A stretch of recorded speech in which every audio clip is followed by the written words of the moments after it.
ஏன்பா ஏன் இப்படி 2 பேர் வாழ்க்கையில விளையாடிட்டீங்க? மைனர் வாழ்க்கையில இதெல்லாம் சகஜம் தானே.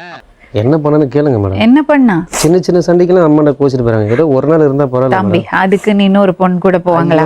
அதாவது வாய்க்கு வந்தபடி எல்லாம் பேசப்படாது. எதா இருந்தாலும் நியாயமா பேசணுமா இல்லையா? 1000 காரணம் சொல்லலாம் இன்னொரு சரிங்க பொண்டாட்டி தேடிக்க. மொத்தத்துல வந்து நீங்க இவளுக்கு துரோகம் பண்ணீங்க, அவங்களுக்கும் துரோகம் பண்ணீங்க. ஆமா மேடம், பண்ணு மேடம். அவரே சொல்றாரா?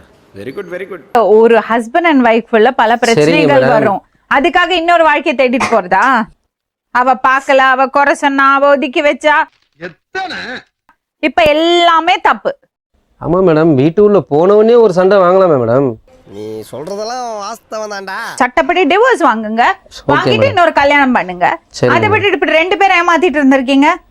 தில்லுனே. சரி சரி சரி. அண்ணன் பிர்லி இந்த பிரசங்கம் பண்ணாத. நான் அவங்க கூட போக மாட்டேன் மேடம். அவ கூட தான் போவியா? நான் அவங்க கூட போக மாட்டேன். அவங்க கூட போனா நான் செத்துருவேன் மேடம். சாவு சாவும்ல. என்னால வந்து ஒரு நரகம் உள்ள போயிட்டு வெளியே வர மாதிரி அப்ப இருக்கு அவகிட்ட தினைக்கும் இந்த சொர்க்கமா ஒவ்வொரு இருக்கு நாளும். உனக்கு?